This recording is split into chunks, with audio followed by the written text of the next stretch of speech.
Hi guys.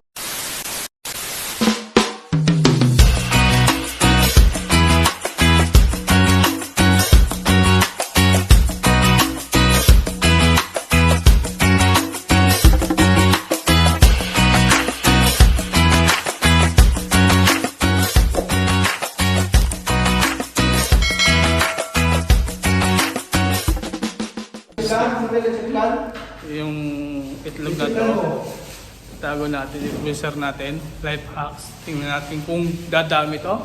So, ito na. Yan, yan.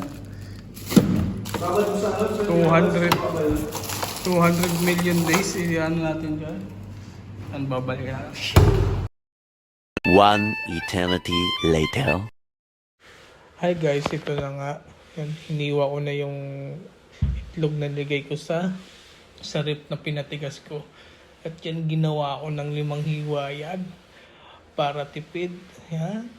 1:4 po yan. Yan, pinakita, nakikita nyo yan. Life hack yan sa mga gusto nyo makatipid sa ulam. Ilagay nyo yung sa rip yung isang itlog nyo. Tapos, hiwain nyo yung ganyan. Sheesh! May ulam ka na. 5 itlog na yan, no? Nakikita nyo, pinito ko niyo. Nilagay ko na sa kawali. Ay, gayon. Gayon na nga. Ayan pa. Tingnan nyo, diba? Oh, naging 2 na. Ito pa nga. 3. Ay, naging 5 na. Oh. Kaso yung isa, walang pula.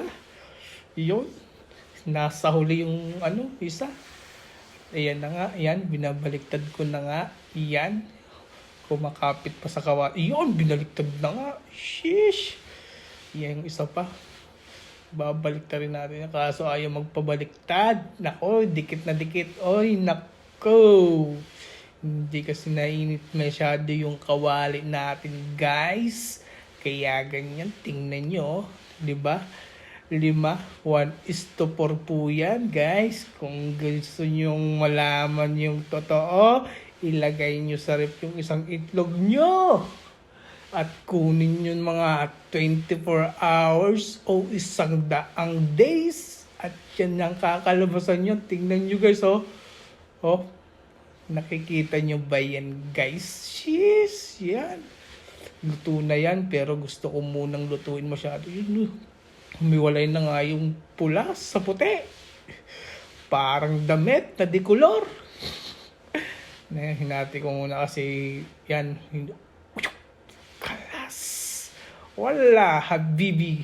Kulot tamam. Yan na nga. Kakana tayo guys. Yan. Luto na yung itlog natin. Sinabayan ko na ng toyo. Gabi nga yan. Ginawa ko lang breakfast yung gabi dito sa amin sa UAE. Sheesh. Thank you.